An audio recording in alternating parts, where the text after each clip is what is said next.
कर्मचारी भविष्य निधि संगठन Employees Provident Fund Organisation pension लाभ के लिए मौजूदा वेतन सीमा बढ़ाने पर विचार कर रहा है।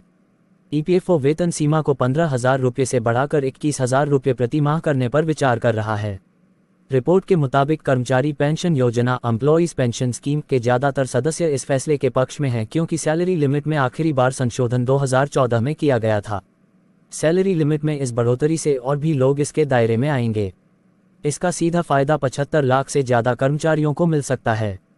यदि यह प्रस्ताव लागू होता है तो लगभग 7.5 लाख अतिरिक्त श्रमिकों को लाभ होगा क्योंकि उन्हें भी इस कर्मचारी पेंशन योजना एम्प्लॉयज पेंशन स्कीम के दायरे में शामिल किया जाएगा और वेतन में वृद्धि के लिए समायोजित किया जाएगा, जैसा कि 2014 में पिछले संशोधन में किया गया था।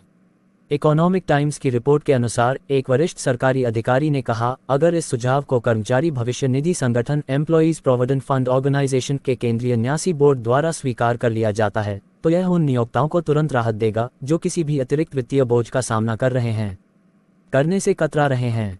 कर्मचारी भविष्य निधि संगठन Employees Provident Fund Organisation board के इस फैसले पर सरकार की मंजूरी जरूरी है क्योंकि सरकार से हरी झंडी मिलने के बाद ही बोर्ड इस पर आगे बढ़ सकता है। इस फैसले से सरकार पर बोझ पड़ेगा।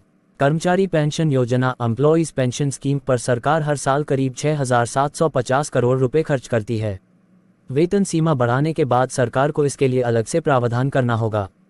कर्मचारी पेंशन योजना एम्प्लॉयज पेंशन स्कीम 15,000 रुपये से कम वेतन वाले वेतनभोगी लोगों के लिए जरूरी है। इसमें सरकार आपकी बेसिक सैलरी का 1.6% आपके पीएफ खाते में योगदान करती है। कर्मचारी भविष्य निधि संगठन एम्प्लॉयज प्रोविडेंट फंड ऑर्गेनाइजेशन वेतन सीमा 15,000 रुपये से बढ़ाकर 21,000 रुपये करने से 75 लाख कर्मचारियों को फायदा हो सकता है।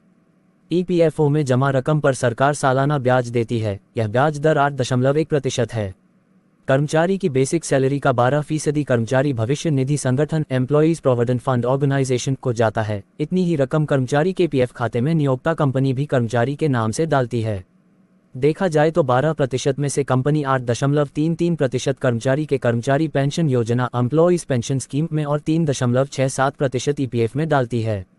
एक बात का ध्यान रखें कि अगर आपने 1 सितंबर 2014 से पहले कर्मचारी पेंशन योजना एम्प्लॉयज पेंशन स्कीम में योगदान देना शुरू किया है तो आपके लिए पेंशन अंशदान के लिए मासिक वेतन की अधिकतम सीमा 6,500 रुपये होगी।